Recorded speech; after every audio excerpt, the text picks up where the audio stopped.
Hello and welcome two bit inning. साथ में मिलके शुरू करते हैं जिंदगी की दूसरी इनिंग। आप सबने सुना होगा, एक बहुत ही बज़वर्ड है वेब 3 के अंदर। 2017 के अंदर उसका नाम NFTs था। 2020 के अंदर उसका नाम डीफाई था। और बहुत लोग यूनिस्वैप की बात कर रहे थे, आवे की बात कर रहे थे, कंपाउंड की बात कर रहे थे। और ऐसा ही एक और नैरेटिव जो सामने आया है, जो वापस बुल मार्केट के अंदर एक पर्टिकुलर आता है, उसको वो बोल रहे हैं रीस्टेकिंग, राइट। और आज हमारे साथ इंडिया के रीस्टेकिंग के बेताज बादशाह है Mohak. He has been in the restaking ecosystem before it was cool.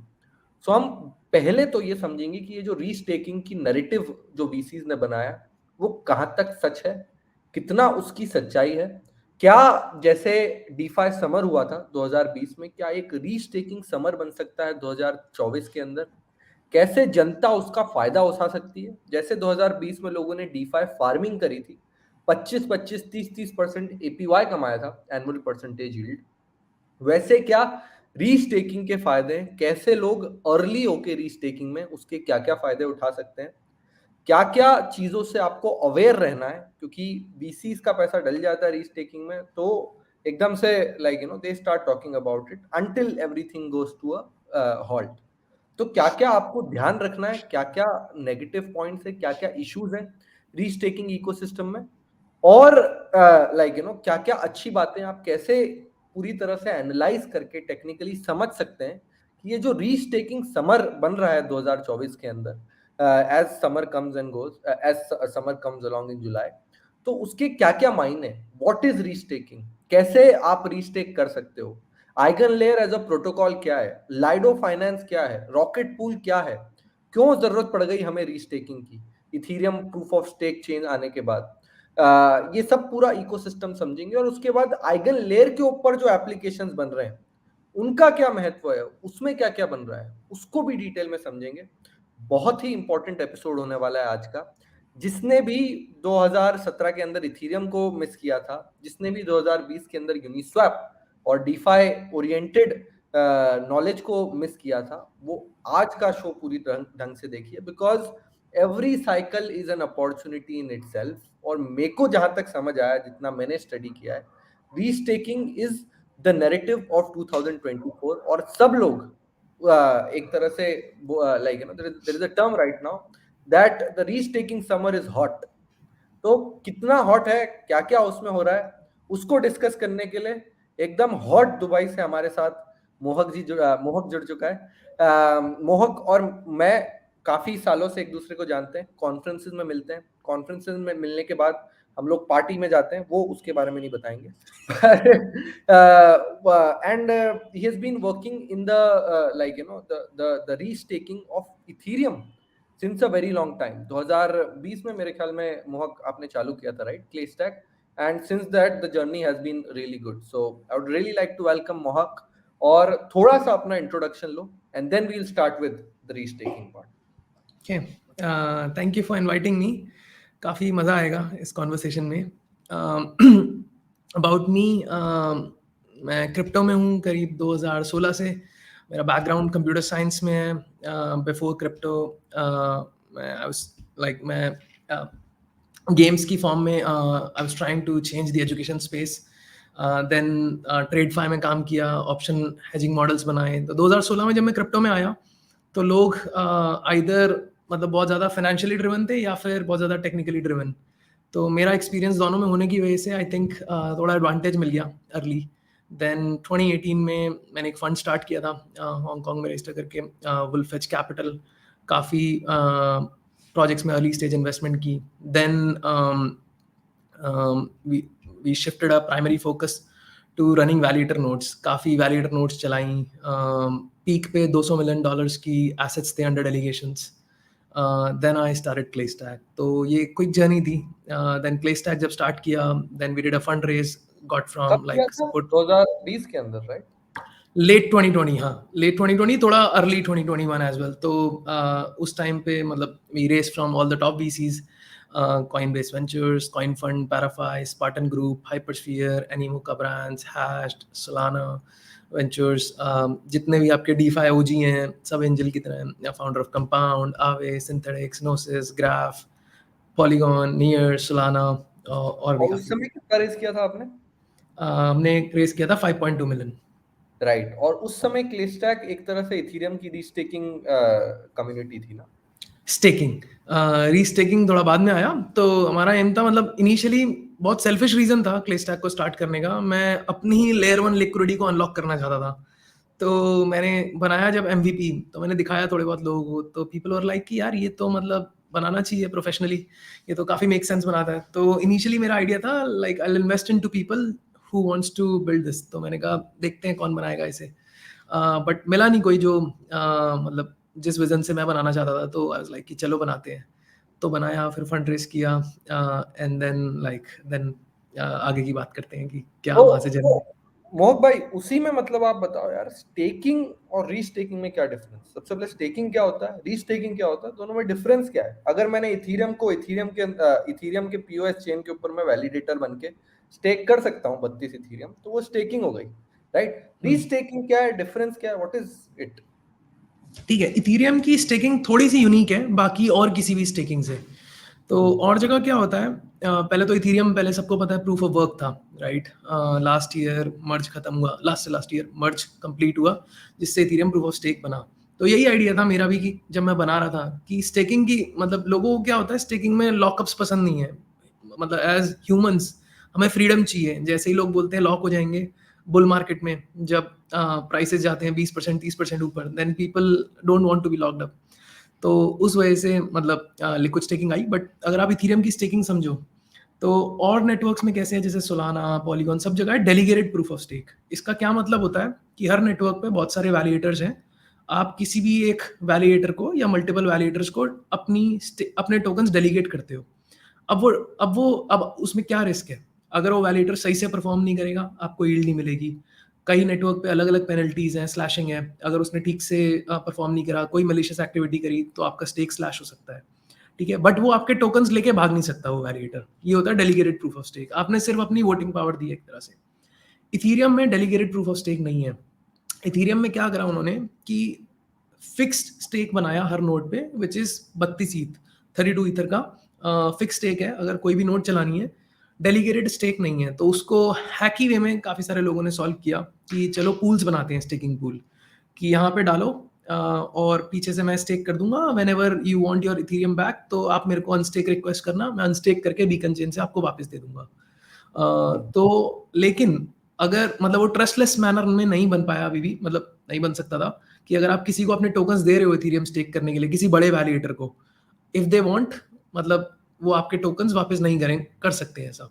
ठीक है, तो ये थी नॉर्मल स्टेकिंग। आपने टोकन स्टेक करे, जिसके लिए इथीरियम में क्या होता है, जब आप स्टेक करते हो एक क्यू है। हर दिन एक set number of validators he enable करे जा सकते हैं। हर दिन एक set number of validators he withdraw करे जा सकते हैं। तो अगर let's say everyone wants to stake, तो हो सकता है क्यू हफ्तों की हो जाए या महीनों की भी हो सकती है। ठीक है, अच्छा, तो basically delegated proof of stake में ऐसा होता है कि एक वैलिडेटर है, मैं डेलीगेट करना चाहूँ तो उसको दे सकता हूँ, खुद का इंफ्रास्ट्रक्चर चलाने की जरूरत नहीं है, उसको दे सकता हूँ। और वो नेटवर्क के अंदर एज अ वैलिडेटर मेरे पैसे लेके गायब नहीं हो सकता, he has to give me back, he has to owe me back, right right? Right, अधिकतर इंक्लूडिंग सोलाना इकोसिस्टम ऐसे ही चलता है, इंक्लूडिंग द बिल्कुल ग्राफ में भी डेलीगेशन ऐसे ही होता है। बिल्कुल। एंड वहां बट पे फिक्स पीरियड्स भी हैं कि कितने दिन का अनबॉन्डिंग पीरियड है। जब आप अनस्टेक करते हो आपको कितने दिन बाद मिलेगा, सब कुछ नेटवर्क ने फिक्स कर रखा है। वन इथीरियम इपॉक, में, राइट? या इथीरियम में सब कुछ डायनामिक है। अच्छा अच्छा अच्छा, सो ये इथेरियम नेटवर्क की एक तरह से कमी है कि डेलीगेटेड प्रूफ ऑफ स्टेक नहीं है। तो ये क्या क्या रीजन है उनने कि डेलीगेटेड प्रूफ ऑफ स्टेक नहीं नहीं बनाया वैलिडेट? 32। डेलीगेटेड। हाँ, डेलीगेटेड प्रूफ ऑफ स्टेक में प्रॉब्लम क्या है कि नंबर ऑफ वैलिडेटर्स बहुत कम बनाते हैं लोग। सोलाना में I don't remember the number, I think polygon में 100 थे। डिसेंट्रलाइजेशन के लिए, तो एक तरह से हम बोले हाँ, डिसेंट्रलाइजेशन के लिए। एग्जैक्टली। तो ओके। इथीरियम वांटेड की मतलब बहुत सारे वैलिडेटर बने। कितनी सप्लाई है इथीरियम की? 120 मिलियन, राइट? तो हाँ, अगर सबने वैलिडेटर बना दिए तो मतलब आप डिवाइड कर सकते हो 32 से, तो उतने वैलिडेटर्स बन सकते हैं। तो ये Ethereum wanted, that's why delegated proof of stake नहीं डाला। तो ये हुई नॉर्मल अच्छा। स्टेकिंग। तो ऐसे नॉर्मली अगर मैं स्टेक करना चाहूँ तो मेरे पास डेलीगेशन का कोई कॉन्सेप्ट नहीं है। मेरे को 32 इथीरियम वैलिडेटर के थ्रू अपने इथीरियम नेटवर्क के ऊपर डालने पड़ेंगे। मेरे पास अगर 32 इथीरियम नहीं है तो there is no other way to do anything. If I हाँ, हैव टू मतलब स्टेक, मतलब काफी सारे वैलिडेटर्स अलाउ करते हैं आपको विदाउट एनी मिनिमम कि आप कुछ भी स्टेक कर सकते हो, बट वो पूरा ट्रस्टलेस तरीका नहीं है। हाँ, आपको आप दे सकते वैलिडेटर हो। को ट्रस्ट करना पड़ेगा। एक राइट राइट डेलीगेशन का क्राइटेरिया नहीं है इथीरियम के अंदर, ऐसा बोल सकते हैं। So right this right was staking and it has its own issue. जैसा कि मोहक ने बताया, फर्स्ट ऑफ ऑल स्टेकिंग और अनस्टेकिंग दोनों के अंदर आपको क्यू में बैठना पड़ेगा, और कुल मिला के कुछ डेलीगेशन स्टेक हो सकता है, कुछ अनस्टेक हो सकता है, ताकि एकदम से कोई अगर वेम्पायर अटैक भी हो तो इथीरियम एकदम से 51% अटैक के लाइक लफड़े में ना पड़े। All these things were there, Byzantine fault tolerance भी रखने के लिए all these things were there. और दूसरी सबसे बड़ा इशू यह है कि अगर आपके पास 30 इथीरियम भी हैं तो भी आप स्टेक नहीं कर सकते हो। 32 या उसके मल्टीपल्स में ही आपके पास इथीरियम होने चाहिए, तभी आप स्टेक कर सकते हो। This is called Ethereum staking. अब रीस्टेकिंग पे आते हैं। रीस्टेकिंग क्या है? या उससे पहले लिक्विड स्टेकिंग, हाँ, स्टेकिंग के बाद, तो उसके बाद लिक्विड स्टेकिंग का कॉन्सेप्ट आया कि वहां पे क्या होता है, एक स्मार्ट कॉन्ट्रैक्ट बनाया जिसमें आप किसी भी अमाउंट में ईथर डालिए और उसके बदले एक लिक्विड स्टेकिंग टोकन मिंट कर लीजिए। जो सबसे बड़ा लिक्विड स्टेकिंग प्रोटोकॉल है लाइडो। तो राइट। लेट्स से आप डिपॉजिट करिए ईथ, उसके बदले एस टी ईथ मिंट हो जाएगा। अब उसका एडवांटेज क्या है कि एस टी ईथ के बाहर लिक्विडिटी है, किसी डेक्स पे ट्रेड हो रहा है, बैलेंसर पे, यूनिस्वैप पे, कर्व पे, तो आपको अगर किसी भी दिन वापस निकालना है, ईथ लेट्स से पंप हो रहा है कुछ भी, तो व्हाट यू डिड वाज कि चलो जाते हैं यहाँ पे हाथ के हाथ बेच लेते हैं। थोड़ा बहुत शायद प्राइस उतना बढ़िया नहीं मिलेगा, बट स्टिल आपके पास पूरी फ्लेक्सिबिलिटी है। That's one. देन उसके बाद लेवरेज का कॉन्सेप्ट आया कि चलो किसी लेंडिंग बोरोइंग प्रोटोकॉल पे चलते हैं, एस टी ईथ डिपॉजिट करते हैं, इसके बदले ईथ बोरो करते हैं, ठीक है, और दोबारा ईथ को एस टी ईथ में कन्वर्ट करते हैं, एक दो बार ऐसे करके लूप कर लेते हैं। क्योंकि लेंडिंग बोरिंग प्रोटोकॉल में क्या होता है, जब आप डिपॉजिट कर रहे हो तो उनको देखना होता है टीवीएल रेशियो की कितना दे सकते हैं। लेट्स से आपने $1000 के यूएसडीसी डाले, उसके बदले आप कितना ईथ बोरो कर सकते हो। बट क्योंकि ईथ और एस टी ईथ का प्राइस बहुत सिमिलर रहेगा हमेशा, अनलेस बहुत ज्यादा स्लैशिंग हो जाए, तो इस वजह से लेंडिंग बोरिंग प्रोटोकॉल्स अलाउ कर देते हैं बहुत ज्यादा कि आपने एक ईथ डाला या एक एस टी ईथ डाला, उसके बदले आप लेट्स से 0.8 या इवन 0.9 ईथ बोरो कर पा रहे हो, तो आप लूप कर लेते हो 4-5 बार। अरे बाप रे! तो बेसिकली मोहक भाई ये बता रहे हैं कि स्टेकिंग के बाद जो नेक्स्ट बिग डेविल आया वो था लिक्विड स्टेकिंग। अब स्टेकिंग के अंदर आपने 32 इथीरियम डाले, आपके 32 इथीरियम बैंक मतलब उसकी प्रोटोकॉल के अंदर बैठे हुए, आप कुछ नहीं कर सकते हो। The other way is Lido. Lido एक प्रोटोकॉल है जिसके अंदर आपके पास 5 इथीरियम है, 4 इथीरियम है। आपने लाइडो के अंदर डाले, आपको उसका जो स्टेकिंग से एपीवाई मिलता है इथीरियम के अंदर, आई थिंक 4% है, राइट? 4 से अभी 6%। अब 3.25% के आसपास है। अभी 3.25% के आसपास है। तो लाइडो के अंदर आपको उससे थोड़ा सा कम मिलेगा, मे बी 2.5%, 2.25% मिलेगा। बट आपको एक तरह से इथीरियम डाला, आपको एसटी ईथ मिल जाएगा। यानी आपने बैंक के अंदर एक तरह से आपने गोल्ड डाला, आपको कागज मिल गए। अब उन कागज को आप इधर उधर बेचते फिर रहे हो, उसको आप गिरवी रख के कोई और पर्टिकुलर बड़ा लोन ले रहे हो, ऐसा कर रहे हो, वैसा कर रहे हो। This is called liquid staking. ये बहुत जरूरी है, बहुत इंपॉर्टेंट है। I think everybody should know liquid staking. Rocket pool और लाइडो, ये दोनों बहुत बड़े प्रोटोकॉल्स हैं जो एक तरह से 10% of the Ethereum staked basically like Lido, और 30% लाइडो से होता है और शायद 10% रॉकेट पूल से होता है। और कुल मिला के इथीरियम की सप्लाई का शायद 5 से 6% होता है। I might be wrong on the data, but बहुत बड़ा एक चंक का लोग ऐसा करते हैं कि इथीरियम स्टेक करते हैं लाइडो के थ्रू, ताकि उनके पास जो इथीरियम है वो अंदर ही फंसा ना पड़े, उनको एसटीईथ मिल जाए और बेसिकली वो कैपिटल एफिशिएंट हो जाए, या फिर और एक बड़े ट्रैप में फंस जाए, right? There are nuances, but in general Lido is very respectable protocol, and this is just a hack on top of staking जो कि लाइडो ने बनाया था, and they are very big. तो ये लिक्विड स्टेकिंग हो गई। इसके बाद आता है रीस्टेकिंग, या फिर इसके पहले भी और कुछ है? नहीं नहीं, बस सही है, अब रीस्टेकिंग पे आ सकते हैं। बाकी ऑब्वियसली लिक्विड स्टेकिंग में काफी सारे चैलेंजेस हैं, सेंट्रलाइजेशन रिस्क है, जैसे आपने बोला कि लाइडो करीब 30 मिलियन स्टेक ईथ स्टेक हो रखा है, उसमें से 9.5 मिलियन और 9 मिलियन के आसपास लाइडो पे है, 1 मिलियन रॉकेट पूल पे, बाकी सब पे थोड़ा थोड़ा है। तो बहुत ज्यादा मतलब एक प्रोटोकॉल पे है जो थोड़े बहुत वैलिडेटर्स पे कंसंट्रेशन, बहुत थोड़े से वैलिडेटर है जिन पे स्टेक होता है वो सब, तो काफी कंसंट्रेशन ऑफ पावर है कि अगर कभी स्लैशिंग हुई तो उसके बैम्बिनो इफेक्ट्स हो सकते हैं। ठीक है। राइट। तो अब आते हैं रीस्टेकिंग पे। हाँ, तो अब रीस्टेकिंग में क्या होता है, ये कॉन्सेप्ट है जो last year kind of start हुआ था, लास्ट ईयर में नहीं एक्चुअली 2022 में स्टार्ट हुआ था, जब आइगन लेयर ने इसके बारे में बात करना शुरू करी थी। तो शुरू में काफ़ी सारे लोगों को समझ नहीं आया था, क्योंकि मतलब it is very very complex, right. तो काफ़ी सारे लोग उस टाइम बस समझ ही रहे थे। तो आई थिंक डेढ़ साल तक, 1 से 1.5 साल तक माहौल ये था कि किसी से पूछो भाई रीस्टेकिंग में क्या चल रहा है, दे आर लाइक कि भाई यही है नैरेटिव, मतलब it's very exciting. And then when you ask कि हाँ ये काम कैसे करता है, बोले ये नहीं पता। जिनको मैं फॉलो करता हूँ उन्होंने एपीवाई बताया अच्छा बहुत करवा बढ़िया था, है। नहीं एपीवाई नहीं, अच्छा एपीवाई करवा तो नहीं, एपीवाई तो था ही नहीं, सिर्फ कंसेप्ट था, राइट। अच्छा बट बस लोगों ने कहा कि हाँ, कि जिसको मैं नैरेटिव फॉलो बिल्डिंग। करता हूँ उसने बोला है कि बहुत बढ़िया है, तो मतलब कुछ तो बढ़िया होगा इसके अंदर। कि जो मतलब मेरे को समझ नहीं आ रहा क्रिप्टो में क्या अपना चलता है, कि जो चीज सर के ऊपर से निकल जाए वो बहुत बढ़िया है, मतलब वही है। तो बढ़िया जितना बढ़िया, टफ, हाँ, इसमें जितना टफ, जीके सबसे बढ़िया है भाई। हाँ, जी के मतलब सब लोग क्रिप्टोग्राफर बन जाते हैं एकदम से आधी रात को। तो वेरी तो अब इसका इंटरेस्टिंग। कंसेप्ट क्या है कि रीस्टेकिंग में, कि जो भी आपका ईथ स्टेक्ड है, राइट, लेट्स से आपने एक 32 ईथ का एक वैलिडेटर स्टेक कर रखा है, तो जब आप इथेरियम स्टेक करते हो तो उसमें क्या होता है, एक विड्रॉल एड्रेस होता है, राइट। विड्रॉल कीज होती हैं, कि अगर कभी ये नोड एग्जिट होगी तो कहाँ पे जाएगा वो ईथ वापस, और एक रिवॉर्ड एड्रेस होता है। तो आइगन लेयर बोलता है कि अगर ये, मतलब आइगन लेयर रीस्टेकिंग में क्या होता है कि आप नई नई सर्विसेज बना सकते हो उसके ऊपर। लेट्स से अभी 30 मिलियन ईथ स्टेक्ड है, जो उनका प्रोपोजिशन है, राइट। वो ये बोल रहे हैं कि अगर आपको बहुत सारी नई चीजें बनानी है, नए लेयर 1 नेटवर्क बनाने हैं, नए ओरेकल बनाने हैं, नई लेयर 2 बनाने हैं, राइट, तो उसके लिए आप अपना टोकन मत निकालो, या फिर अपने टोकन पे सिक्योरिटी पे मत रिलाई करो। इथीरियम जो कि सबसे सिक्योर नेटवर्क है दुनिया में, उसी से सिक्योरिटी बोरो कर लो। तो उससे सिक्योरिटी कैसे बोरो करोगे, कि आइगन लेयर बोल रहा है कि हम एक बहुत बड़ी टीवीएल बनाएंगे, लेट्स से 50 बिलियन 10 बिलियन जो भी टीवीएल बनेगी, राइट।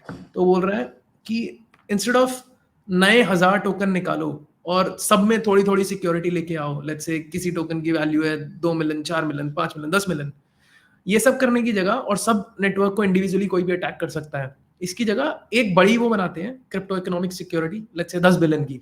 अब यहाँ से बोरो करो और इस पे सर्विसेज बनाओ, ताकि अगर इसको अटैक करना है तो इस पूरे 10 बिलियन को अटैक करना पड़ेगा, जो कि बहुत मुश्किल है, ठीक है।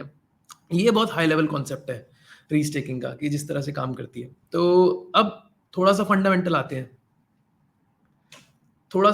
आते हैं, मैं एक बहुत सिंपल एग्जांपल देता हूँ, ठीक है, जो हर बेसिकली किसी को आप समझ ये में बोल आए। रहे हो कि इथीरियम सबसे ज्यादा डिसेंट्रलाइज्ड है, और आपको डिसेंट्रलाइजेशन जो है उसका अगर आपको बोरो करके खुद का कोई चेन बनाना है, तो उसका आप, अगर आप खुद की चेन बनाते हो without like starting from scratch, तो डिसेंट्रलाइजेशन अभी के मामले में बहुत ही मुश्किल है। लोग आपको बेसिकली आराम से रग कर सकते हैं, डिसेंट्रलाइजेशन बहुत मुश्किल है। जो इनिशियल बूटस्ट्रैप्ड नेटवर्क बन गए वो बन गए, और इवेंचुअली नेचुरली जैसे बन गए वैसे बन गए। अगर आपको अभी खुद का एक चेन बनानी है जो भले ही इथीरियम से टेक्नोलॉजिकली मार्वल हो, ज्यादा अच्छी हो, सब हर मामले में ज्यादा अच्छी हो, ईवीएम जैसे लाइक क्लास स्कूल प्रोजेक्ट पे भी नहीं बनी हो, अच्छी अच्छी वर्चुअल मशीन हो उसकी, अच्छी ज्यादा सॉलिडिटी से ज्यादा अच्छी लैंग्वेज हो, तो भी आप नहीं चला पाओगे, क्योंकि डिसेंट्रलाइजेशन का जो एस्पेक्ट है वो एक तरह से आपके लिए बीच में अटकेगा। और इनिशियली क्योंकि आप नई लेयर अपनी लेयर 1 बना रहे हो, तो बहुत सारा स्टेक आना, उसमें बहुत सारा कैपिटल आना बहुत ज्यादा मुश्किल है, राइट। तो बहुत आसानी से उसको लाइक सेंट्रलाइज किया जा सकता है, या सिंगल पर्सन ओन्ड स्टेक बनाया जा सकता है। और उसका एक बहुत अच्छा एग्जांपल आप बीएनबी के रूप में देख सकते हो। There are other chains like जो काफी सेंट्रलाइज्ड तरीके से और सेंट्रलाइज्ड कैपिटल बेस्ड चलती हैं, सिंगल पर्सन रन होती हैं। तो the way to basically like इसका क्या सोल्यूशन है, क्या इथीरियम एक नया सिर्फ इथीरियम ही लेयर 1 बना रहेगा? That's not true.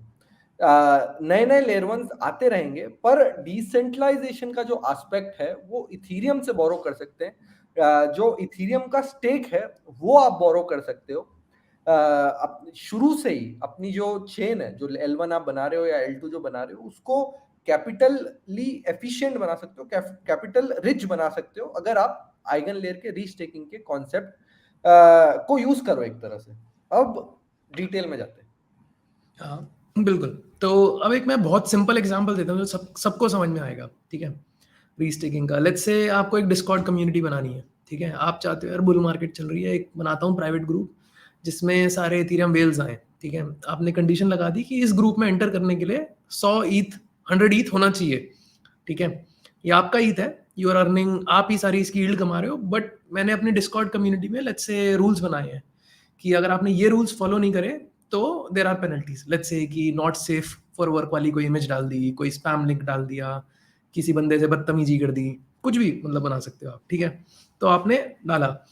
अब यहाँ पे अभी तक लेट्स से आपको करना होता तो आपको क्या करना पड़ता है, लोगों से बोलते कि ईथ मेरे वॉलेट में डिपॉजिट करो, क्योंकि लोग तो स्पैम लिंक डाल के भाग जाते हैं, उनसे कहाँ से लेते ईथ, राइट? और लोग कहते हैं मैं 100 ईथ मैं तो नहीं डालूंगा यार तुम्हारे वॉलेट में, ना तुम्हारे कॉन्ट्रैक्ट में। अब यहाँ पे आपने क्या बोला, ये प्रैक्टिकल नहीं है जो मैं एग्जांपल दे रहा हूँ, जस्ट लाइक मैं समझाने के लिए दे रहा हूँ। लेट्स से आपने बोला है मेरा एवीएस है, मैं बताऊंगा अभी एवीएस क्या होता है, बट लेट्स से आपने बोला कि ये मेरा एवीएस है, ये मेरी कम्युनिटी है, ये अपना ईथ जो है 100 ईथ, इसकी विड्रॉल कीज मेरे पास सेट कर दो, ठीक है? ताकि अगर आपने कोई भी जो मैंने रूल्स बनाए हैं इस कम्युनिटी के कभी फॉलो नहीं करे तो मैं आपको पेनल्टी लगा दूंगा कि लेट्स से 100 ईथ था, अब नाउ यू हैव 90 ईथ, ये 10 ईथ मेरे को मिलेगा क्योंकि आपने यहाँ पे एक स्पैम लिंक डाल दिया। तो ये एक बहुत सिंपल एग्जांपल है जिससे कि आप एक नई लेयर बना रहे हो जिसके लिए आपको अपना टोकन नहीं चाहिए था, लोगों इसको इस कम्युनिटी को सिक्योर बनाना था, and like the way by which people can enter easily. Right right. अब एवीएस क्या होता है? हाँ, अब तो एवीएस क्या है, एवीएस का मतलब है, मतलब आइगन लेयर जो बोलता है वो है एक्टिवली वैलिडेटेड सर्विसेज, ठीक है? तो इसका मतलब क्या है, कुछ भी हो सकती है सर्विस, कोई ओरेकल हो सकता है, कोई शेयर्ड सीक्वेंसर को डिसेंट्रलाइज कर सकते हैं, L2 बना सकते हैं, नया L1 बना सकते हैं। एन एग्जांपल इज कि अब थोड़ा सा अगर technical real world example, let's say आपको एक ओरेकल बनाना है, राइट? अब सबसे बड़ा चैलेंज क्या होता है ओरेकल में कि आपने आज एक नया ओरेकल बनाया, अभी तक सबसे बड़ा ओरेकल चेन लिंक है, राइट? अब आपने नया सोचा कि चलो मैं बनाता हूँ कुछ सुपीरियर, कुछ फास्ट, जिसमें और कुछ बढ़िया चीज़ें चलें। तो उसके लिए आपको नया टोकन बनाना पड़ेगा, गवर्नेंस मॉडल बनाना पड़ेगा। इनिशियली लेट्स से आपके टोकन की वैल्यू ज़्यादा नहीं है, 50 मिलियन का पूरा मार्केट कैप है टोकन का। अब लेट्स से मैं उसके ऊपर एक बेटिंग का गेम बना रहा था जिसमें सिंपल हेड्स और टेल्स पे लोग बेट कर रहे हैं, राइट? अब थियोरेटिकली आप उस नेटवर्क पे, अगर मैं ये ओरेकल यूज कर रहा हूँ एक चेन का या एक ओरेकल का जिसकी मार्केट कैप ही 50 मिलियन है, आप कभी भी एक 50 मिलियन से ऊपर की बेट नहीं लगा सकते टोटल, या फिर टीवीएल 50 मिलियन से ऊपर नहीं हो सकती थियोरेटिकली, क्योंकि देन उसके जो वैलिडेटर होंगे वो आउटकम ही चेंज कर देंगे, राइट? अगर लेट्स से हेड्स पे डबल मिलना था किसी को, कहेंगे नहीं अब टेल्स आ गया, कि चलो हम चेंज कर देते हैं कंसेंसस के रूल्स, राइट? राइट। तो अब यहाँ पे क्या है, अगर ये ईथ से सिक्योर होता, राइट, अब वो वैलिडेटर कैसे चेंज करेंगे, जाके 10 बिलियन का नेटवर्क तो नहीं अटैक कर पाएंगे। तो मतलब लोगों को मजा आएगा कि चलो सिक्योरिटी शुरू से ही मिल गई। ऑब्वियसली देयर आर लॉट दूसरे और चैलेंजेस हैं, बट सिक्योरिटी डे वन पे आपको मिल रही है बिना अपना नया गवर्नेंस टोकन बनाए। राइट। इसको अपन थोड़ा सा जैम बोर्ड पे भी समझते हैं ताकि लोगों को, जनता को और थोड़ा समझ आए। तो बेसिकली आप बोल रहे हो, जो आपने बताया उसी को मैं इथीरियम में कन्वर्ट कर रहा हूँ कि बेसिकली इथीरियम के ऊपर एक वैलिडेटर जो है अपना, वो स्टेक कर सकता है ना 32 इथीरियम। 32 इथीरियम उसने स्टेक करे वैलिडेटर ने, राइट? तो उसको सपोज 3.5% एपीवाई मिल रहा है। अब बेसिकली एक वैलिडेटर के पास ऑप्शन है कि ये 32 इथीरियम से इथीरियम नेटवर्क को तो कर ही रहा है डिसेंट्रलाइज तरीके से, मतलब स्टेक करके सिक्योर कर ही रहा है। स्टेक करने का रीजन होता है कि सिक्योर करना होता है इथीरियम नेटवर्क को। तो 32 इथीरियम से स्टेक करके वो इथीरियम नेटवर्क को तो सिक्योर कर ही रहा है। पर अब आइगन लेयर ने ऑप्शन एक दिया, आइगन लेयर ने एक ऑप्शन दिया कि आप बेसिकली ऐसा कर सकते हो कि ये एक नई चेन बन रही है, इसका नाम है वेब3 की दुनिया चेन। और इसके ऊपर अगर आप बेसिकली लाइक अगर अपना ये एक्स्ट्रा जो 32 इथीरियम है वो इसके ऊपर भी स्टेक कर दो तो आपको एक्स्ट्रा एपीवाई मिल जाएगी। बेसिकली अपन ने सेट कर दी सपोज 2% पे, है ना? तो अब क्या होगा कि बीच में एक आइगन लेयर का मिडिलवेयर होगा। ये बहुत हाई लेवल है, एग्जैक्टली एकदम ऐसा नहीं होता, पर आइगन लेयर का एक मिडिलवेयर होगा, है ना? और आप बेसिकली ऐसा बोलोगे कि अभी क्या होता है, आप वैलिडेटर की तरह स्टेक करते हो, है ना? जब आपको अनस्टेक करना होता है तो आप ही के वॉलेट के अंदर पैसे आते हैं। अब आप स्टेक करोगे तो आपने इथीरियम के अंदर स्टेक किया प्लस आइगन लेयर को ऑब्टेन किया, तो उनके वॉलेट के ऊपर अनस्टेक होगा, है ना। और आप बेसिकली ऐसा करोगे कि आप इसको भी स्टेक कर रहे हो अपने 32 इथीरियम से, इसको भी आप एक तरह से सिक्योर कर रहे हो रीस्टेक करके। आपने 32 इथीरियम इधर स्टेक करे और उस आइगन लेयर की मदद से यही 32 इथीरियम आपने इस वेब3 की दुनिया की चेन में स्टेक कर दिए, और इसी को बोलते हैं रीस्टेकिंग, क्योंकि आपने वही जो इथीरियम था उसको इथीरियम नेटवर्क पे स्टेक किया है और उसी का आइगन लेयर की मदद से आपने एक नई चेन के ऊपर स्टेक कर दिया। That's why it's called restaking. और एक वैलिडेटर के लिए अच्छी बात क्या है कि उसको 3.5% एपीवाई मिल रहा था, यहाँ पे 2% और डिसाइडेड है, तो 5.5% एपीवाई हो गया 1 पॉइंट। और दूसरी जो बात है वो ये है कि उसको अब डायरेक्टली जो उसको शुरू में मिल रहे थे, यहां से उसने 32 इथीरियम स्टेक करे, अनस्टेक किए, उसके पास होगा, ऐसा नहीं होगा। अब उसको आइगन लेयर की सिक्योरिटी के ऊपर भी रिलाय करना होगा, because his 32 Ethereum if unstaked will first go to the eigenlayer wallet and then will go to his particular wallet, क्योंकि अनस्टेक पहले इथीरियम से होंगे, फिर ये वेब3 की दुनिया की चेन से भी होंगे और फिर उसके पास जाके उसको मिलेंगे। So this is the good and bad about restaking, and this is the general phenomena of why it is called restaking. आपने इथीरियम को भी 32 इथीरियम से स्टेक कर लिया और इस नई चेन को भी उसी स्टेक से आपने एक तरह से सिक्योर बना दिया। पर इसलिए स्टेकिंग इथीरियम के ऊपर और दूसरी पर्टिकुलर चेन के ऊपर restaking. Is that correct way to describe this? बिल्कुल बिल्कुल, आई मीन थोड़े बहुत कैवियाट्स हैं उसमें और, बट हाई लेवल पे बिल्कुल सही है। बिल्कुल ऐसे ऐसे ही होता है। तो चेन को आप सिक्योर बना सकते हो, डिसेंट्रलाइज बना सकते हो अपनी इथीरियम की स्टेकिंग को दूसरी जगह स्टेक करके। और क्या क्या चीजें आ रही हैं? तो अब इसमें क्या है, अभी थोड़े बहुत कैवियट्स क्या है, एक तो आइगन लेयर ने 7 डेज का डिले पीरियड डाल रखा है, ठीक है। अभी आप अगर अपना इथीरियम स्टेक करते हो depending upon the Q, let's say अगर क्यू 1 दिन की है, ठीक है, उसके अलावा 1 दिन के अलावा 2-3 दिन और लग जाते हैं, स्वीप और 2-3 चीजें और होती हैं, तो लेट्स से आपको 4 दिन में अपने ईथ वापस मिलते हैं अनस्टेकिंग के बाद। अभी अगर आइगन लेयर पे रीस्टेक कर रखा है तो 7 दिन और जोड़ लो, क्योंकि आइगन लेयर ने एक डिले लगा रखा है just for security right now. तो करीब लेट्स से 11 दिन में आपको अपना इथीरियम वापस मिलेगा। इन टर्म्स ऑफ क्योंकि अभी रीस्टेकिंग फिर अभी कंपैरेटिवली बहुत अर्ली है, राइट। अभी बहुत सारे एवीएसएस बन रहे हैं, तो अभी कॉन्फ़िगरेशंस का वेट कर रहे हैं हम लोग, सब लोग, कि क्या कॉन्फ़िगरेशंस आएंगी, जो रीस्टेकर है वो क्या-क्या चीज़ें चूज़ कर पाएगा, क्या-क्या कौन सिक्योरिटी अंडरराइट करेगा, क्योंकि अब अभी सबसे बड़ा चैलेंज क्या है, जैसे मैंने आपको डिस्कॉर्ड कम्युनिटी का एग्जांपल दिया, राइट। जॉइन करते टाइम आप थोड़ी पढ़ते हो रूल्स की क्या रूल्स थे, कैसे हैं, आप तो बस सब लोग तो घुस जाते हैं कि यार यहाँ पे चलते हैं, अल्फा मिल रहा है, कुछ ये बताएगा नया टोकन, राइट। तो अब जो एवीएस होगा वो बोलेगा कि आओ यहाँ पे मैं बढ़िया यील्ड दे रहा हूँ 10% 12% और, या फिर अपने नए टोकन में। एवीएस का मतलब है जैसा अपन ने वेब3 की दुनिया चेन बनाई थी वैसे ही लोग डिफरेंट डिफरेंट चेन्स बनाएंगे, है ना। बिल्कुल बिल्कुल, और मैंने चेन जो भी हो सकती है 2% और भी चीजें हो सकती हैं। ओरेकल हो हाँ, सकता है, सीक्वेंसर हो सकता है, जिस भी चीज कुछ को भी। डिसेंट्रलाइजेशन चाहिए, सिक्योरिटी चाहिए, वो इथीरियम की सिक्योरिटी को बोरो कर सकता है। एक तरह से एक बहुत बड़ा अनलॉक है ना। पर उसके साथ इश्यूज भी हैं जो अभी मोहक भाई बता रहे हैं। तो हाँ, तो अब क्या है कि यूजर मतलब यूजर भागता है एपीवाई यील्ड के पीछे, राइट, और बुल मार्केट में और भी ज्यादा। अब क्या होगा, एवीएसएस आएंगे बहुत सारे, डिपेंडिंग अपॉन अगेन कि आइगन लेयर परमिशन लेस बनाता है एवीएसएस को या नहीं, या फिर परमिशन बनाता है। अब सारे एवीएस क्या बोलेंगे, हर कोई एक दूसरे से compete करेगा, पहले तो यील्ड मिलेंगी एक्स्ट्रा यील्ड ईथ में, बट वो इतना एक्साइटिंग नहीं है लोगों के लिए। अगर 3% की जगह कोई 6% दे दे, 7%, लोगों को बुल मार्केट में वो नहीं चाहिए, लोगों को चाहिए एयर ड्रॉप्स ठीक है। तो क्या होगा, हर एवीएस बोलेगा कि मैं एयर ड्रॉप दे रहा हूँ, मैं एयर ड्रॉप दे रहा हूँ। तो जैसे आपने देखा होगा अभी सेलेस्टिया में हुआ था, राइट, कि जो सेलेस्टिया स्टेकर्स थे उनको डिफरेंट डिफरेंट एयर ड्रॉप्स मिले, बट वो फिर भी बहुत कम थे।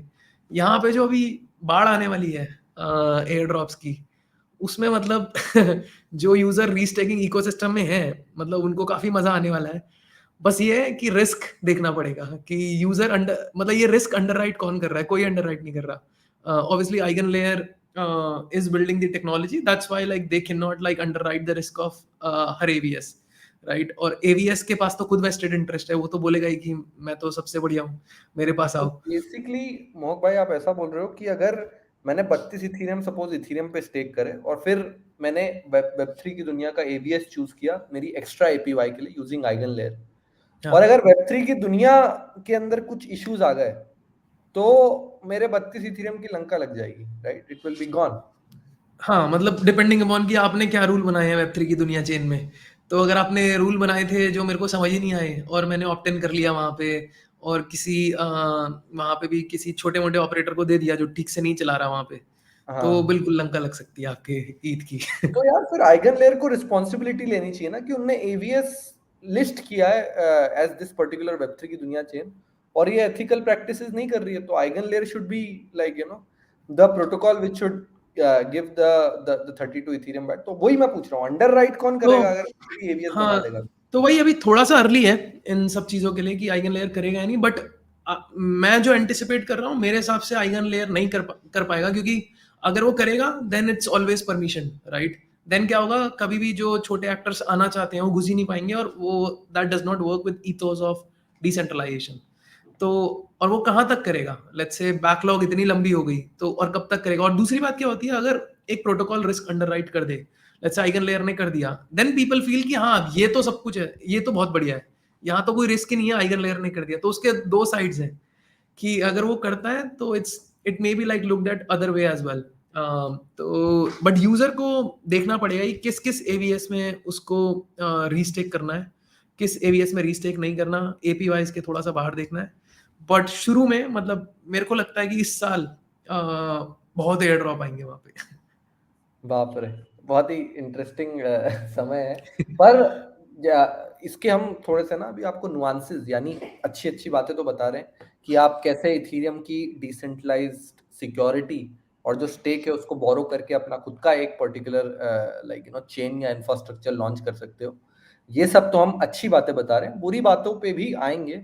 पर उसके पहले हम थोड़े से स्टैटिस्टिक्स डिस्कस कर लेते हैं। 1.5 बिलियन डॉलर्स आइगन लेयर के अंदर स्टेक हो चुके हैं। तो ये कैसे कैसे लोग आइगन लेयर, ये तो हमने सबसे पहले, एक तो मैं आपको बता देता हूँ कि as a person who has Ethereum, अभी हमने वो वाला पार्ट डिस्कस नहीं किया। अभी हमने डिस्कस किया रीस्टेकिंग होती क्या है, जो कि मोहक भाई बता रहे थे, लोगों को पता नहीं है। लोगों को बस ये पता है कि मैं लाइडो से एसटी ईथ ले सकता हूँ और उसको आइगन लेयर पे डाल सकता हूँ तो उससे मेरे को आइगन लेयर पॉइंट्स मिलेंगे, पर ये पता नहीं कि आइगन लेयर करता क्या है। अब होपफुली आप लोगों को समझ आ गया होगा कि आइगन लेयर जब आप डालते हो अपना इथीरियम या एसटी इथीरियम तो क्या करता है वो, मतलब कहाँ डालता है, क्या करता है उसका, वो सब आपको पहली बात समझ आ गई होगी। अब हम जाते हैं थोड़ा सा यूजर की तरफ।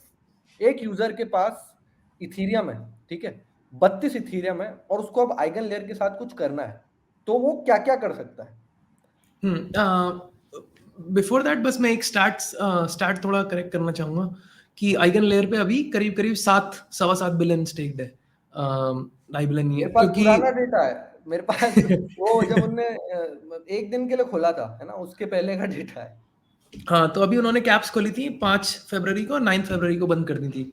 उसमें लाइडो का काफी ज्यादा स्टेक आ गया था, मतलब एलएसटीज की कैप्स खोली थी, नेटिव ईथ की कोई कैप नहीं है बाप रे वहां पे। बाप, साढ़े तो सात बिलियन डॉलर का स्टेक आ चुका है, जबकि आइगन लेयर मेन नेट पे लाइव ही नहीं है। ये हाँ अभी, बहुत ही हाँ रेड जोन है, उस पे बाद में आएंगे। पर हाँ, let's come back to that कि एक बंदे के पास 32 इथीरियम, वो क्या क्या कर सकता है? हाँ, तो मल्टीपल तरीके हैं करने के। एक है कि किसी, तीन तरीके हैं एक्चुअली प्राइमरली। एक है कि वो खुद से अपना वैलिडेटर चलाए, एक सर्वर बाय करे किसी भी अमेजोन AWS पे, गूगल क्लाउड पे, एथनर पे, कहीं पे भी, वहाँ पे इथेरियम की नोड चलाए बढ़िया से, और वहाँ पे जाके आइगन लेयर पे रीस्टेक कर दे उसे। एक ये तरीका है। दूसरा तरीका है ये कि कोई नहीं कोई करेगा, है ना? ये कोई नहीं करेगा। और मेहनत है भाई, एक्चुअली बहुत मेहनत है। मेहनत भी है, मतलब होम स्टेकर्स को, मतलब हम लोग बहुत ट्राई करते हैं कि होम स्टेकर्स आए इकोसिस्टम में, but to be honest economical sense भी नहीं है एक नोड के लिए करने का, अनलेस आप 10-15 नोड तो चलाओ उस पे, 10-15 वैलिडेटर, सॉरी, एक नोड पे एक वैलिडेटर चलाने का कोई फायदा नहीं। और फिर क्या है कि मॉनिटरिंग नहीं कर पाता होम स्टेकर, कि अगर रात को बंद हो गई नोड तो कैसे उसे दोबारा चलाओगे? तो बहुत सारा इंफ्रा लिखना पड़ेगा। दूसरा तरीका है, कोई भी LST जो आइगन लेयर में एक्सेप्ट होता है, ठीक है, जैसे कि लाइडो, रॉकेट पूल और दो चार है, उनमें से किसी को लिक्विड मतलब स्टेकिंग टोकन ऐसा बोल हाँ, रहे हैं। लिक्विड स्टेकिंग टोकन को ईथ को स्वैप करो लिक्विड स्टेकिंग टोकन में और वो जाके डिपॉजिट कर दो कि यहाँ पे ईथ। दिख रहा है मेरे को कि ये बेसिकली इतने सारे रीस्टेकिंग टोकन, या तो आप खुद का चला सकते हो जैसा कि आपने बताया, है ना, बीकन चेन के ऊपर, और उसको आप आइगन लेयर के ऊपर लिस्ट कर सकते हो, या फिर ये सब रीस्टेकिंग टोकन है, तो आप बेसिकली इन सब के अंदर में से किसी में डालो, और like you can just ST ETH को आइगन लेयर के अंदर डाल दो, या फिर राइट। रॉकेट पूल ईथ को आइगन लेयर के अंदर डाल दो, या फिर जितने भी लिस्टेड हैं, राइट। हाँ, तो ये रीस्टेकिंग टोकन नहीं है, ये लिक्विड स्टेक टोकन्स है, राइट। तीसरा तरीका है restaking, which is liquid restaking token, जैसे कि हमारा भी है। उसमें क्या होता है तो कि एक सेकंड, थोड़ा सा कंफ्यूजन है बेसिकली। हाँ, अगर आप खुद के 32 इथेरियम है आपके पास, वैलिडेटर है, तो आपने बनाए, चलाए, तो उसको आप एक तरह से लिस्ट कर सकते हो, वो तो स्टेकिंग होगी, प्योर स्टेकिंग। प्योर फिर स्टेकिंग लिक्विड जिसमें आपको स्टेकिंग आइगन जो लेयर आपने, पॉइंट्स मिलना चालू हो गए। हाँ, दूसरी जो अपन ने लिक्विड स्टेकिंग डिस्कस किया, तो उसमें क्या हो सकता है, आपके पास 32 इथेरियम या उससे कम हो, 4 हो, 1 हो, 2, आप लाइडो के अंदर डालो, या रॉकेट पूल के अंदर डालो, या तो स्वेल के अंदर डालो, या तो कॉइनबेस स्टेक्ड इथेरियम के अंदर डालो, कैसे भी करके आप उनका डेरिवेटिव जो भी मिलता है आपको, एसटी आर जो भी मिलता है, वो लो और आइगन लेयर के अंदर डाल दो, राइट, हाँ, दैट्स द लेकिन टेक्निक। आप अभी डाल नहीं सकते, क्योंकि आइगन लेयर में कैप्स हैं कि जो 9 फरवरी को कैप्स उन्होंने दोबारा बंद कर दी, तो अगर आप लाइडो का एसटीथ ले लोगे तो आप डाल नहीं पाओगे। हाँ, तो अब आता है तीसरा तरीका, जो काफी सारे यूजर अब इस टाइम पे प्रेफर कर रहे हैं, वो है लिक्विड रीस्टेकिंग टोकन। ओके, ये विच इज पहले हमने स्टेकिंग देखा, लिक्विड स्टेकिंग देखा, रीस्टेकिंग देखा, अब लिक्विड रीस्टेकिंग, लिक्विड डेरिवेटिव का रीस्टेकिंग। डेरिवेटिव। हाँ, नहीं, डेरिवेटिव का डेरिवेटिव नहीं है, मतलब उसमें कई लोगों ने वो वाली अप्रोच ली है, डेरिवेटिव का डेरिवेटिव वाली, जिसमें उन्होंने दूसरे एलएसटीज को डाल दिया लिक्विड रीस्टेकिंग में। अब उसमें कई सारी अप्रोच हैं, जो अप्रोच हमारी है मतलब हम बाद में बात करेंगे, बट जो अप्रोच हमें सही लगती है वो है, और जो मुझे सही लगती है वो है नेटिव रीस्टेकिंग। यहाँ पे क्या होता है कि आपने ईथ डाला लिक्विड रीस्टेकिंग प्रोटोकॉल में, लेट्स से हमारे में, तो हम लोग क्या करते हैं, बैकएंड पे ये ईथ को स्टेक कर देते हैं, ठीक है। और जब हम स्टेक करते हैं तभी हम विड्रॉल वैलिडेटर क्रेडेंशियल, चलाते हो आप लोग, है ना? मतलब हम नहीं चलाते, मतलब एट क्लेस्टैक, क्योंकि हमें डिसेंट्रलाइजेशन से बहुत प्यार है, तो हम लोग खुद नहीं चलाते वैलिडेटर, जबकि हम चला सकते हैं, हमारे पास पूरा इंफ्रा है। वी प्रेफर कि दूसरे लोग वैलिडेटर चलाएं, ताकि हाँ, डिसेंट्रलाइजेशन बना रहे, हमारे पास सिंगल पॉइंट ऑफ फेलियर ना हो। तो तो आप किसको देते हैं? हमारा क्या है, so what we do is कि अब डीवीटी का एक कॉन्सेप्ट है जो मुझे थोड़ा सा क्विकली इंट्रोड्यूस करना पड़ेगा अगर हमें अपना समझाना है। तो डीवीटी क्या है, डिस्ट्रीब्यूटेड वैलिडेटर टेक्नोलॉजी। अभी जैसे हमने बात करी कि नोड क्यों नहीं चलाता कोई भी होम स्टेकर, अगर वो नोड रात को रुक गई, आपको आपके सारे अटेस्टेशन होना बंद हो जाएंगे, आपको रिवॉर्ड मिलना बंद हो जाएगा। अगर आपने गलती से ऑटोमेटेड सिस्टम्स बना दिए कि पीछे से चलो अपने आप ये नोड रिप्लेस हो जाएगी, और किसी टाइम पे सेम की से 2 नोड चल रही हैं, तो आप स्लैश हो जाओगे, पेनल्टीज हैं। तो इसके लिए डीवीटी है, जो वितालिक ने बात करा था, करीब 2.5 साल पहले बात करी थी वितालिक ने, डिस्ट्रीब्यूटेड वैलिडेटर टेक्नोलॉजी की। तो इसमें क्या होता है, इमेजिन कि एक नोड एक मशीन पे नहीं चल रही, एक नोड मल्टीपल मशीन्स पे चल रही है, ठीक है। कंसेंसस बना दिया नोड के अंदर ही, हर वैलिडेटर के अंदर कंसेंसस है। तो यहाँ पे क्या होता है, हमने जैसे क्लस्टर्स बनाए हैं 4 वैलिडेटर्स के, तो इसमें क्या होता है, एवरी ईथ दैट यू स्टेक, कि 32 ईथ का एक क्लस्टर बनता है, उस क्लस्टर के अंदर 4 ऑपरेटर्स हैं, ठीक है। अगर 3 ऑनलाइन है, लेट्स से एक ऑफलाइन है, 3 ऑनलाइन है, तो नोड कोई भी चेक पॉइंट मिस नहीं करेगी, बिल्कुल सारे चेक पॉइंट साइन करती रहेगी। अगर चारों में से कोई चाहता है कि मैं इस नोड को स्लैश कर दूं विद मेलिशियस इंटेंट, तो अकेले नहीं कर सकता, चारों को मिलके सेम मेलिशियस एक्टिविटी करनी पड़ेगी, जिसके लिए उनका इकोनॉमिक बेनिफिट कोई भी नहीं है। तो बहुत लो चांस होता है स्लैशिंग का, और बहुत हाई फॉल्ट टॉलरेंस मिल जाती है। और इसमें हम लोग क्या करते हैं, बिल्कुल जो टॉप वैलिडेटर्स हैं पीछे, वो हमारे ऑपरेटर्स हैं डीबीटी में। तो उस वजह से तो हम लोग क्या करते हैं, आप ईथ डालो, वो ईथ डीवीटी क्लस्टर में जाएगा, वहां से स्टेक होगा, और वहां पे विड्रॉल क्रेडेंशियल्स आइगन लेयर के आ जाएंगे, तो नेटिवली रीस्टेक हो जाता है। आपने एक जगह पे ईथ डालना है, आपको उसके बदले सीएस ईथ मिला, और वो पूरा का पूरा पीछे आपको सब कुछ eigen layer points, clay points, सब कुछ मिलना शुरू हो जाता है, जिसके बारे में हम थोड़ा डिटेल में बात कर सकते हैं। राइट, तो थोड़ा सा कॉम्प्लिकेटेड हो गया, है ना? पर फिर भी आप मतलब उसको थोड़ा सा डीवीटी के, मैं अगर हाँ अगर हम वो उसको एक्सट्रैक्ट कर दें, तो इन हाँ जनरल बेसिकली ये जो लिक्विड रीस्टेकिंग है, उसमें क्या हाँ होता है? हाँ, तो लिक्विड रीस्टेकिंग में 2 कैटेगरी है। एक है कि कई लिक्विड रीस्टेकिंग प्रोटोकॉल ने क्या करा है कि वो आप वहाँ पे लाइडो डिपॉजिट कर दो या उनका कोई लिक्विड स्टेकिंग टोकन डिपॉजिट कर दो और वो आइगन लेयर पे डाल देते हैं, इसके बदले आपको नया टोकन मिंट कर दें, ऐसे पफर है वहाँ पे। क्या और आप उसको एसटीईथ डालो, हाँ हाँ एसटीईथ बोलो। डालो और वो एसटीईथ को आइगन लेयर पे डाल देंगे और उसके बदले आपको पफर ईथ दे देंगे, लेकिन सिर्फ तब तक जब तक आइगन लेयर पे कैप्स ओपन है। जैसे ही कैप्स बंद है वो कुछ नहीं कर सकते। तो आप पफर के थ्रू क्यों डाल रहे हो, डायरेक्ट क्यों नहीं डाल सकते? क्योंकि कैप्स है, तब क्योंकि पफर अपने पॉइंट्स दे रहा है। वहां एक्स्ट्रा? पे लोगों को अरे लग रहा है यार कि लोगों को लग रहा बेसिकली है कि चलो यहाँ पे एयर ड्रॉप मिलेगा। मैं बताता हूँ क्या कर रहे हो आप। सबसे पहले अपनी इथीरियम जो है उसको थोड़ा सा लिक्विडेट करने के लिए आप ईथ से एसटी ईथ बना रहे हो, है ना। वो अपने आप में एक लाइडो से आप डिपेंडेंसी हो गई, है ना। उसके बाद उस एसटी ईथ को लेके आप आइगन लेयर के थ्रू जा रहे हो, तो आइगन लेयर की डिपेंडेंसी हो गई। उसके बाद आप डायरेक्टली आइगन लेयर में भी नहीं डाल रहे हो, आइगन लेयर के पॉइंट्स भी कमा रहे हो, आइगन लेयर की एपीवाई भी फ्यूचर में कमाने की इच्छा रख रहे हो। और थर्ड, आप एसटी डायरेक्टली नहीं डाल रहे हो आइगन लेयर में, आप डाल रहे हो पफर के थ्रू, हाँ, ताकि मतलब आपको ऐसे पफर एक एग्जांपल है, ऐसे और 5-6 प्रोटोकॉल है हाँ जहाँ पे मतलब आप नहीं कर अपन सकते हो। पफर पे नहीं बोलते, पर इन जनरल आप हाँ आइगन लेयर का एड्रॉप मिंट करना चाह रहे हो, पफर का एड्रॉप मिंट करना चाह रहे हो, आइगन लेयर का फ्यूचर में एपीवाई मिंट करना चाह रहे हो, इथेरियम का एपीवाई मिंट करना चाह रहे हो, लाइडो का मिंट करना चाह रहे हो, पफर का करना चाह रहे हो।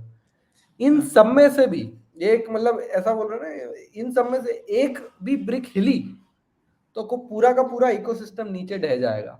तो अब हाँ। इसको डिस्कस करते हैं, व्हाट आर द सिक्योरिटी और इश्यूज दूसरी दैट माइट। दूसरी हाँ कैटेगरी की और बात कर लेते हैं ताकि हम आगे बढ़ सकें। दूसरा हाँ लिक्विड रीस्टेकिंग में होता है नेटिव रीस्टेकिंग, ठीक है। जहाँ पे क्या होता है, आप ईथ डालते हो प्रोटोकॉल के अंदर, जैसे लेट्स से क्ले स्टैक में आप ईथ डालते हो, तो वो क्या होता है, वो नेटिवली रीस्टेक हो जाता है कि हमने वैलिडेटर के पास स्टेक किया और वहां से ही आइगन लेयर पे डाल दिया। अब वो उसे बोलते हैं ट्रू एलआरटी, जो जिसको आप आइगन लेयर पे रीडिपॉजिट नहीं कर सकते। मतलब एक बार एलआरटी बन गया, अब ये नहीं है कि आप सीएस ईथ को दोबारा जाके आइगन लेयर पे डाल दो, ऑलरेडी आपको आइगन लेयर पॉइंट्स मिल रहे हैं। तो वो राइट। एक वो तरीका है जिसमें मतलब नेटिवली आप नए वैलिडेटर्स बना रहे हो, डिसेंट्रलाइजेशन को सपोर्ट कर रहे हो इथेरियम के, रादर देन किसी और एलएसटीज को एक्सेप्ट करके और थोड़ा सा कम सेंट्रलाइजेशन बढ़ा क्रेजी, थोड़ा सा कम इन, थोड़ा सा ज्यादा सिक्योर, थोड़ा सा कम क्रेजी एक तरीका है, दें। और एक हाँ, एकदम ही और आप सेम एपीवाई। हाँ फॉर सिमिलर एपीवाई। और एक और तरीका जब आप सब कुछ करना चाह रहे हो, राइट। तो अब हमने डिस्कस कर लिया क्या क्या अच्छे पॉइंट्स हैं, क्या क्या अच्छा हो सकता है इस इकोसिस्टम में, कैसे एक आप नया कोई भी कॉन्सेप्ट ला रहे हो उसको नेटिवली बूटस्ट्रैप्ड सिक्योरिटी और डिसेंट्रलाइजेशन कैसे मिल सकता है आइगन लेयर के थ्रू। एज अ इथीरियम होल्डर अगर आपको एक्स्ट्रा एपीवाई कमाना है तो आप कैसे कमा सकते हो। अब ये अच्छा बात हो गई है ना, अब थोड़ी सी गलत, मतलब इसमें क्या इश्यूज आ सकते हैं, क्यों आइगन लेयर ने क्यों नॉट आइगन लेयर ने, क्यों विटालिक ने खुद जाके एक पर्टिकुलर पोस्ट किया जिसमें उसने बताया कि that you should not overload the Ethereum consensus layer, जिसमें वो ये स्पेसिफिकली बोलना चाह रहा था, because he is too nice, उसने एग्जैक्टली नहीं बोला पर वो एक स्पेसिफिकली बोलना चाह रहा था कि do what you want but if you are fuck don't come back to me. मतलब अगर सब कुछ ही काफी आपने अच्छे से बोल दिया है। डाउ के समय हुआ था वैसा कुछ हो जाए तो वापस मेरे पास मत आना कि भैया हार्ड फोर्क कर दो, ये कर दो, वो कर दो। सो अब इसको डिस्कस करते हैं कि क्या इथीरियम नेटवर्क को रिस्क है इस हाँ, रीस्टेकिंग के माहौल से, given that in the future ऐसा लग रहा है अगर आइगन लेयर आज पूरी तरह से अपनी कैप हमेशा के लिए खोल दे तो शायद 30-40% of the Ethereum stacked eigen layer के थ्रू हो जाएगा, और एक तरह से आइगन लेयर पे सिंगल पॉइंट ऑफ फेलियर आ जाएगा उसका, या फिर लाइडो पे आ सकता है। तो उसके बारे में थोड़ा बताइए। सही सही। और आपने डाउ हैक की बात करी, एक्चुअली बिल्कुल सही बोला आपने। मैं कुछ लोगों से पूछ रहा था थोड़े महीने पहले कि भाई तुम लाइडो पे क्यों डालते हो, एपीवाई भी कम है, कोई नया एयर ड्रॉप नहीं है, सेंट्रलाइज्ड है। तो एक दो लोगों ने मुझे ये बोला कि अगर मुझे लगता है लाइडो किसी दिन हैक हो गया तो इथेरियम हार्ड फोर्क कर देगा क्योंकि इतनी ज्यादा टीवीएल है।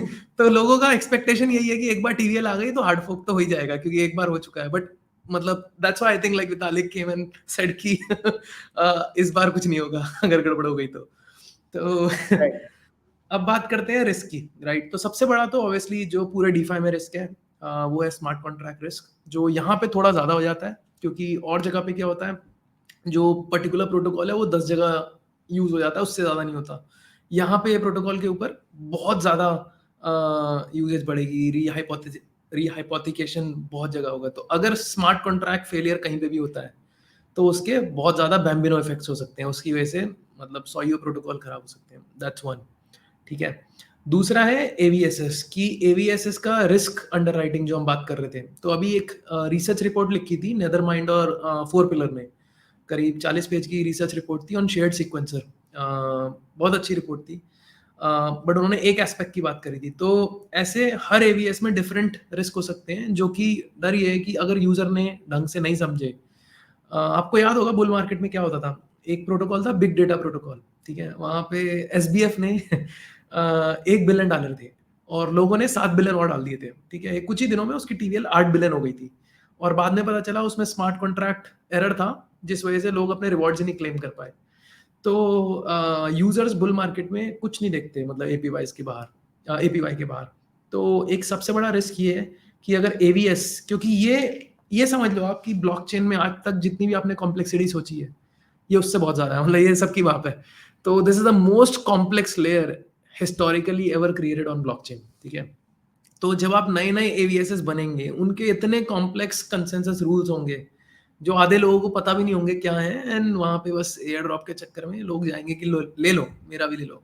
जैसा कि क्या 2021 के समय लोग ऐसे ही कहीं भी फार्म करने के लिए अपने लाइक एपीवाई के लिए कहीं भी डीफाई में कहीं भी कुछ भी डाल देते थे, हाँ वैसे ही वही है, yam, big data protocol based, हाँ, ये सब मतलब जो 21 के टाइम के फार्म थे, राइट, राइट कि राइट। रात को आप जब सो रहे हो। रीस्टेकिंग एवीएस फार्म्स हो सकते हैं, बन सकते हैं। हाँ मतलब ये तो सबसे बड़ा मतलब वो होगा कि इस साल के जो एयर ड्रॉप्स आएंगे वहां पे, तो एक ये रिस्क, ठीक है। दूसरा, उसके बाद तीसरा है कि रीहाइपोथिकेशन।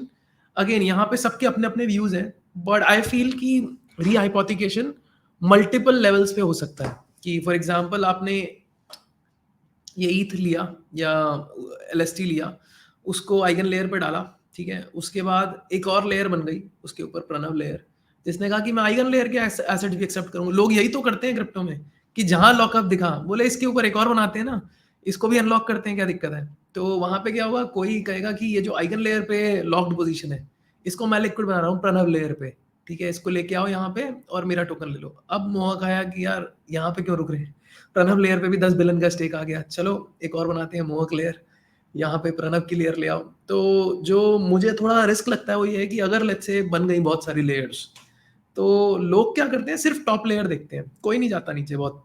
तो लोगों ने टॉप लेयर देखी एक दो, बोला ये तो सही लग रहा है, बढ़िया, और नीचे देखा नहीं। तो नीचे अगर एक लेयर में किसी में गड़बड़ आई, उसके ऊपर वाली सारी लेयर खराब हो जाएंगी, और तो वहां पे जो ट्रिकल इफेक्ट हो सकते हैं वो काफी मैसिव हो सकते हैं, मतलब kind of like house of cards. तो गाइस आपको हम यही बताना चाह रहे हैं कि रीस्टेकिंग का कॉन्सेप्ट अच्छा है, जैसा कि डीफाई का कॉन्सेप्ट अच्छा था, but be very much aware. आपका खुद के पैसे हैं, उनको आपको अगर बहुत ज्यादा आप लेवरेज करोगे, बहुत ज्यादा आप डिफरेंट डिफरेंट चीजों से खेलोगे, आग से खेलोगे, तो या तो आप बहुत अच्छा आग से खेलना सीख जाओगे, या तो आप पूरी तरह से जल जाओगे, और ये आपको पता होना चाहिए। तो बेसिकली मोहक भाई ये बता रहे हैं कि या तो आइगन लेयर हैक हो सकता है, लाइडो हैक हो सकता है और पर ये दोनों बहुत ऊपर के लेवल की चीजें हैं। ये दोनों हैक हो गई तो एक बहुत बड़ा मतलब एक तरह से लूना टाइप का इशू हो सकता है, और वो पूरे के पूरे इथीरियम के लिए बर्बादी का एक तरह से सिग्नल है। हमेशा बुल मार्केट में कोई ना कोई बर्बादी का सिग्नल लेके आता है। इस बार हो सकता है ऐसा कुछ हो, ऐसा हम वेब3 की दुनिया पे ना मोहक भाई ना मैं विश करते हैं, पर हो सकता है। So you should be aware that there is a warning, a yellow line over there, you should be aware of that, ठीक है। ऑरेंज फ्लैग्स आपको दिखने चाहिए, एक वो और बात। शुरू में और और हाँ, शुरू में तो बहुत बढ़िया है। शुरू में क्या है, क्योंकि शुरू में मतलब एकदम फर्स्ट डे परमिशन लेस नहीं होगा, राइट, और काफी सारे एवीएस है, जैसे फॉर एग्जांपल आइगन डी है जो फर्स्ट एवीएस, उसमें कोई स्लैशिंग नहीं है। तो शुरू में क्या होगा, यूजर्स के लिए मतलब बहुत कंट्रोल्ड एनवायरनमेंट है कि आओ थोड़ा सा मजा लो, यहाँ पे एयर ड्रॉप देखो, एंजॉय करो, ईल्ड लो। तो शुरू में मतलब आई डोंट थिंक कि फर्स्ट 6 मंथ्स मतलब ये बिल्कुल ऐसा होगा कि बेजार हो गया। तो फर्स्ट 6 मंथ्स बहुत कंट्रोल्ड एनवायरनमेंट में होगा। तो वहां पे क्या होगा, लोग आएंगे बताएंगे कि प्रणव भाई जाएंगे अपने दोस्त को कि यार मैं तो डे 1 पे आ गया था और बहुत बढ़िया एयर ड्रॉप मिला। अब जो उसके बाद लोग आएंगे उनके लिए थोड़ा रिस्क बढ़ता है। तो शुरू में I think 6 to 12 months it should be very comfortable, should not have like much risk in terms of कोई स्लैशिंग का या फिर कोई बट रैंडम एवीएस इवेंचुअली का। आपको एट द कोर लेवल आपको लाइडो मतलब ये आइगन लेयर लाइडो की इन पर्टिकुलर रिस्क सिर्फ और सिर्फ इथेरियम के ऊपर आप ट्रस्ट नहीं कर रहे हो, अब आप आइगन लेयर और लाइडो पे भी ट्रस्ट कर रहे हो। लाइडो 2018-19 का प्रोटोकॉल है, आइगन लेयर तो अभी तक लाइव हुआ भी नहीं है भाई, और आप ऑलरेडी उसको ट्रस्ट कर रहे हो, राइट। उसके ऊपर हैकर्स ने अपने लाइक चाल चलन चालू भी नहीं किए हैं उसके ऊपर। एक तरह से एक होती है फिजिकल सिक्योरिटी, एक होती है डिस्ट्रीब्यूटेड, एक होती है एक होती है ऑडिट बेस्ड सिक्योरिटी कि आपके पास ऑडिट रिपोर्ट्स हैं, उसको देख के आप सब करते हो, और दूसरी होती है फिजिकल प्रैक्टिकल सिक्योरिटी, जिसमें आपने 5 साल 10 साल उस पर्टिकुलर प्रोटोकॉल को चलाया और उसके बाद आप बोल सकते हो कि ये ठीक है, क्योंकि उसके ऊपर हजारों तरह के पेनिट्रेशन टेस्टिंग और ये और वो हैकिंग अटेम्प्ट्स हो चुके होंगे और उसके बाद भी वो चलता है। तो आइगन लेयर लाइव नहीं है, ऑलरेडी लोग उसको ट्रस्ट कर रहे हैं। ये एक खतरे का सिग्नल है जो आपको देखना चाहिए, थोड़ा सा परखना चाहिए। ये हो गए कोर लेवल के इश्यूज जो इथेरियम के लिए भी खतरा है। पर आप अगर आइगन लेयर के थ्रू किसी एवीएस पे स्टेक कर रहे हो तो उसका भी अपना खतरा है, उसके भी अपना चार्म है। एक तरह से चार्म ये है कि आप 3% और 5% के झमेले में नहीं पड़ोगे, सीधे 50-50% के एवीएस के अंदर डालोगे पैसे। पर इश्यूज जो है वो ये है कि वो एवीएस इवेंचुअली आपके साथ एक धोखा भी कर सकते हैं और प्रॉब्लम भी क्रिएट कर सकते हैं। तो you should B knowing the good parts about the new restaking technology that's coming and also the bad parts. good parts में फोकस करके इसको फ्रंट रन करके अब आपको क्योंकि समझ आ गया है तो इसकी एडवांटेज लेने का कोशिश करिए, और जो बुरे पार्ट्स हैं उसको आप लाइक इग्नोर करिए, उससे बचने की कोशिश करिए और कंजर्वेटिवली कोई भी आपका काम करिए। और उसी में से एक अच्छा पार्ट क्ले स्टैक के थ्रू मोहक अपने साथ लाएं। छोटा सा एक सीटीए कभी आप देना चाहो वेब3 की दुनिया को तो वो क्या होगा मोहक भाई? हाँ, तो अभी अगर आप ईथ स्टेक करते हो क्ले स्टैक में, उसके बदले आपको CS ईथ मिलता है, ठीक है। बैकएंड पे डीवीटी बेस्ड वैलिडेटर्स है हमारे पास, सारे टॉप वैलिडेटर्स, उनसे स्टेक होता है और नेटिवली रीस्टेक हो जाता है आइगन लेयर पे। अब यहाँ बेनिफिट क्या है, एक तो हमारे पास कोई कैप्स नहीं है, आइगन लेयर कभी भी कैप्स लगाता है, हमारे लिए नेटिव रीस्टेकिंग के लिए कोई कैप नहीं लगाता। तो अगर आप आज डिपॉजिट करते हो, आपको आइगन लेयर पॉइंट्स आज भी मिलेंगे, कल भी मिलेंगे, परसों ही मिलेंगे, मतलब मिलते रहेंगे। एंड देन साथ साथ आपको क्ले पॉइंट्स मिलते हैं। अब क्ले पॉइंट्स का एडवांटेज क्या है, अगर आप कोई भी पॉइंट सिस्टम देखोगे स्पेस में, सब लोग पॉइंट्स बांट रहे हैं, कोई बिलियन पॉइंट्स मिंट कर रहा है, कोई ट्रिलियन पॉइंट्स मिंट कर रहा है, करोड़ों पॉइंट्स मिंट कर दिए। अब नाउ अगर आपके पास लेट्स से किसी प्रोटोकॉल के 10 लाख पॉइंट्स हैं, आपको ये नहीं पता आपको कितने टोकन मिलेंगे एयर ड्रॉप में। हो सकता है 100 टोकन मिल जाए, हो सकता है वो एक ही कैटेगरी में डाल देंगे, 10 लाख से 50 लाख वाले लोग सब एक कैटेगरी में हैं और इनको इतने टोकन मिल रहे हैं। तो हमने कहा ये बदलना चाहिए, हमने बहुत ट्रांसपेरेंट सिस्टम बनाया है। तो हमने एयर ड्रॉप में ये बोला है कि आपके पास जितने पॉइंट्स हैं 1:1 कन्वर्जन देंगे हम, हर एक पॉइंट एक टोकन के बराबर है। और हमने अपनी टोकन सप्लाई बता रखी है कि क्या है पब्लिकली डॉक्स में, क्ले की। तो आपको एग्जैक्टली पता है आपको क्या मिल रहा है और उसका क्या करना है। Very interesting. सो आप चाहो तो जाके क्ले स्टैक ट्राई कर सकते हो। अगेन कोई फाइनेंशियल एडवाइस वेब3 की दुनिया नहीं देता है। As always it's just a educational platform for all of you. I hope आपको ये पर्टिकुलर एपिसोड से 53 मिनट से प्योर इंफॉर्मेशन मिली हो रीस्टेकिंग की। इथीरियम स्टेकिंग क्या होता है, इथीरियम लिक्विड स्टेकिंग क्या होता है, इथीरियम रीस्टेकिंग क्या होता है, इन तीनों को डिटेल में आपको समझने का मौका मिला हो। आइगन लेयर एक बहुत ही वेल नोन प्रोटोकॉल है श्रीराम जी के द्वारा, जो कि एक इंडियन ही है, NRI, he went to the US later. उनने क्या क्रिएट किया, उससे क्या क्या अच्छी चीजें बन सकती है, plus some warnings that we give you in this particular show. Any last comments you would want to give Mohak before we end this show?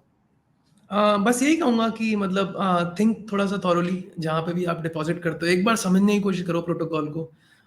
सिर्फ ये मत देखो कि कोई मिलियन पॉइंट्स दे रहा है, सबसे पहली बात तो ये कि ये मत देखो कि कितने पॉइंट्स दे रहा है, थोड़ा सा उसके बारे में ये भी सोचो आगे क्या मिलेगा, एंड अंडरलाइंग उस आपके ईथ का हो क्या रहा है, मतलब वो यूज भी हो रहा है या फिर एक कॉन्ट्रैक्ट पे आइडल पड़ा हुआ है और आपको बस पॉइंट्स मिल रहे हैं। Right, so use your brain, go through the warnings और फिर वो करो जो आपको करना है। But B aware that DeFi के समर के समय भी ऐसा हुआ था, लूना के समय भी ऐसा हुआ था। देयर इज नथिंग इन वेब3 that is too big to fail, and you should be aware and believing in first principles of web3 and crypto, which is not your keys, not your crypto, staking, restaking, unstaking, liquid staking. सब कुछ exist करता है, but you should be aware what you want to do and never कोई भी ऐसा capital आप loan लेके ऐसे करके मत डाल दो किसी रीस्टेकिंग में जिससे लाइक यू नो उसके इश्यूज होने के कारण आपके साथ कोई इश्यू हो जाए. With that thought I would like to thank Mohak कि उन्होंने अपना एक बहुत अच्छा इतना इम्पोर्टेंट समय दिया. अभी तो रीस्टेकिंग की एकदम ज्वाला आई हुई है, so he graciously give us his 1 hour and पूरी कम्युनिटी को, इंडियन कम्युनिटी को Web3 के बारे में समझाया. तो थैंक यू वेरी मच. फिर से आपको बुलाएंगे, क्ले स्टैक के बारे में डिटेल में डिस्कशन करेंगे. Until then, thank you. Bye bye. Thanks for having me. It was a real pleasure. Thank you.